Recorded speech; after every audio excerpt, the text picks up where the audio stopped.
and with our pal Hank South does an outstanding job covering Alabama Crimson Tide recruiting for us there at BamaOnline.com on the heels of a Junior Day event over off Bryant Drive and the surrounding campus. The second of 2 Junior Day events for the University of Alabama football program. With that, we welcome Hank aboard here. Hank, how are you doing this morning? I'm good, Travis. How about you? Doing great, my friend. Before we get into some of the Junior Day fallout, we'll start with Drake May and the quarterback situation for this 2021 recruiting cycle. And similar to what we've seen in the past, Alabama with a primary quarterback commitment for a cycle. We saw it with Jake Fromm for the 2017 cycle, I believe that was the 2017 cycle. It was Jake Fromm that was committed to Alabama at one point. He later flipped to the University of Georgia. We saw it in the 2020 class here. Most recently, Carson Beck, once committed to Alabama. He too ends up flipping to the University of Georgia.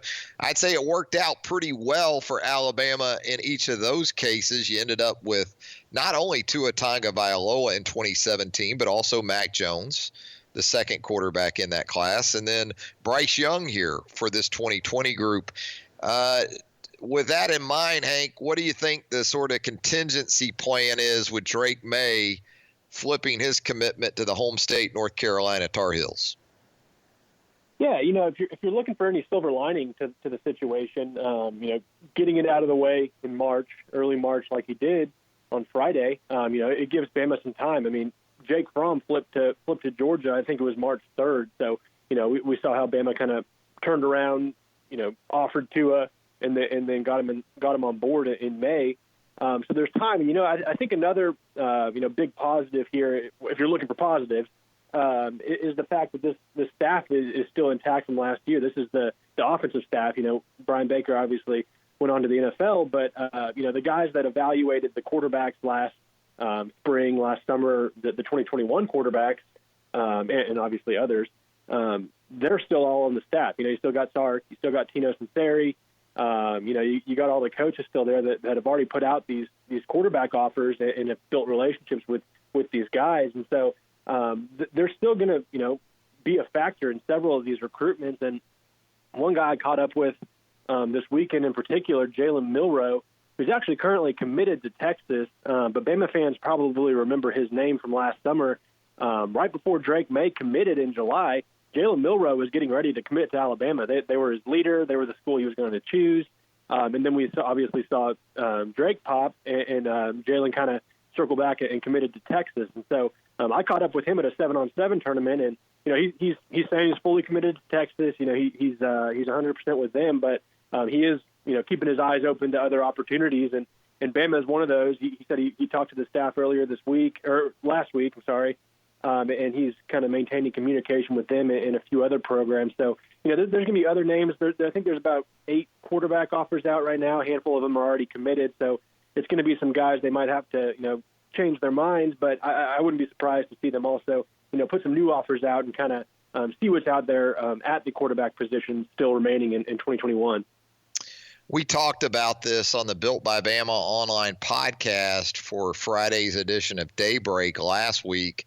And this was before the Drake May decommitment. And you look at Alabama right now for the 2021 cycle, one hard commitment, that coming from Deontay Lawson, the weak side defensive end, outside linebacker prospect from Mobile Christian School down there in the Port City, plays for former Alabama assistant coach Ronnie Cottrell down there at Mobile Christian.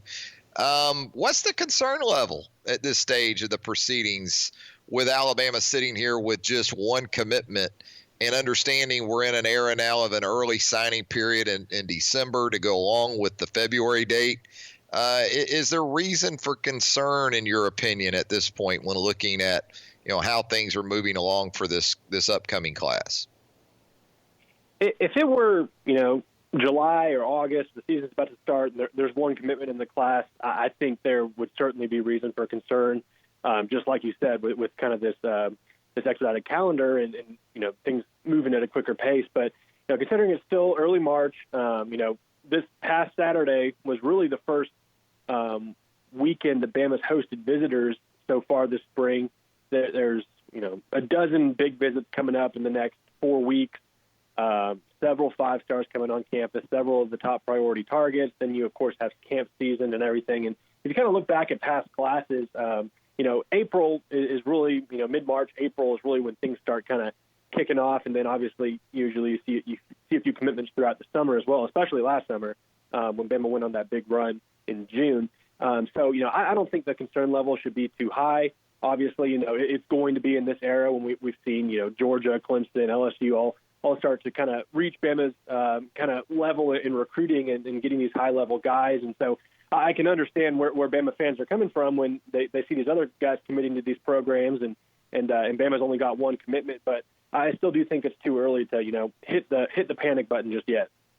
Hank, it's interesting because even with that early signing date coming on board here in the last couple of years, it seems like almost simultaneously Nick Saban has taken a more, I wouldn't say reluctant, but just maybe a little more patience in getting the truly committable offers out there. I mean, we come out of a junior day event, we hear about more offers, but then we also understand that that's kind of just a mile marker in the evaluation process to get these guys back on campus in the summer for the camp work. And is that kind of the way it's been the last couple of years, even with that early signing date, not seeing Alabama maybe push as hard as early for some of these guys? Yeah, I would say so. Obviously the eval is a big part. Getting on campus, getting in front of Nick Saban, working out in front of Nick Saban. So you see some of these guys that commit early. They can camp earlier in their high school careers, and certainly Bama can see them then as well. But that's a big part of it. We've seen Nick Saban talk about not just the athletic evaluation. They're really hoping to take high character individuals, and that's certainly this past class in 2020 is certainly a testament of that in terms of really evaluating not just the athlete but also the person. And I think that's something that they've really been focusing on the last couple of years, which maybe slows down the process a little bit. As they see guys, how they mature throughout high school, how to develop both on and off the field. So I think that takes a little bit longer. I think there are guys who certainly, if they wanted to call Nick Saban today and commit, I think they have that opportunity. But overall, this kind of process they're taking definitely kind of trickles down and slows things down just a little bit. And I think that's part of the reason why you don't see Bama taking a handful of commitments early and then, having to make decisions later on where either they have to part ways or, it doesn't work out on the academic end or things like that. If there were a couple of guys from this weekend that were in town for the junior day or underclassmen event, as it's really known, because it's more than just juniors that you have on campus. If there were one or two guys that you think Alabama fans, if they haven't already, need to get themselves acquainted with, who would those one or two guys be? Yeah, that's a good question. I'd probably lean more toward the class of 2022 with this. I think, certainly there were some notable names on campus in 2021. Kane Williams, the top 100 defensive back from Louisiana. He actually has Bama in his top 2 right now after this visit. So he's a guy to know. But I think in terms of guys, I think Bama's really trending with at this point, Jeremiah Alexander, who I'm sure, most Bama fans are probably already pretty familiar with him, but he's the state's top player in the class of 2022. He plays at Thompson.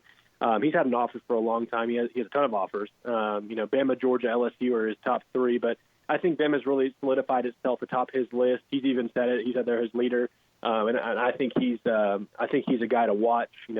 Going forward for Bama fans. He had an incredible sophomore season, almost 120 tackles, 9 sacks. So he's a big target of Alabama's. And then one other name that I think we're going to start seeing blow up, and colleges are already very well aware of him. Bama offered him this weekend. Emmanuel Henderson, who is a 2022 running back out of Hartford, Alabama. He goes to Geneva School down there.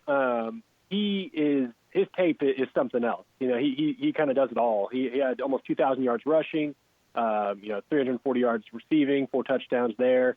Big kickoff return guy. He has a pick 6. His tape is very impressive, and he was a guy that was on campus over the weekend, got the Bama offer. That I think that one's going to probably turn into an Alabama-Auburn battle right there. So I think if Bama fans weren't aware of him prior to this weekend, I think he's worth a look. And there were several guys we could probably spend a whole hour talking about that were there this weekend, but those are 2 I'd say really kind of stood out from the pack. As we let you go here, Hank, did you get any feedback in your interaction with guys from the weekend that maybe had some dealings with Alabama's new strength and conditioning duo? Those guys, of course, being David Ballou and also Dr. Matt Ray. Did you get any feedback? Did you hear anything in regards to the replacements for Scott Cochran? Yeah, it sounds like they put on a pretty impressive display for the recruits that were on campus. I mentioned Kane Williams earlier. He was telling me about it, how he has a guy that he trains with in Louisiana that does similar work in terms of the analytics approach to strength and conditioning, and he said he really, really liked that, and it's something he's a big fan of. And then again, I just talked about Jeremiah Alexander, but he actually kind of went more in depth on what they talked about, and he said that they had an example of a running back.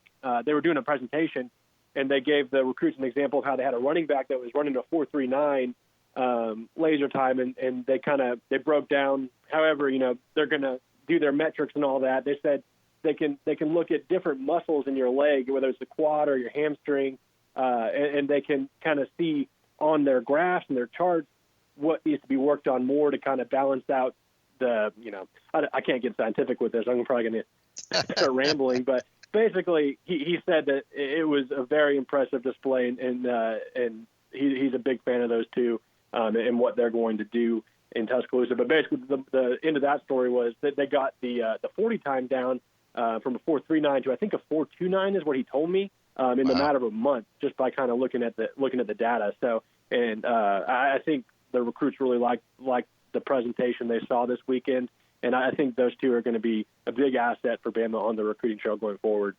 Yeah, especially with that Sports Science Center going up over there off Bryant Drive. Hey, Hank, as always, we appreciate the time, my friend. Definitely. Thanks for having me, Travis.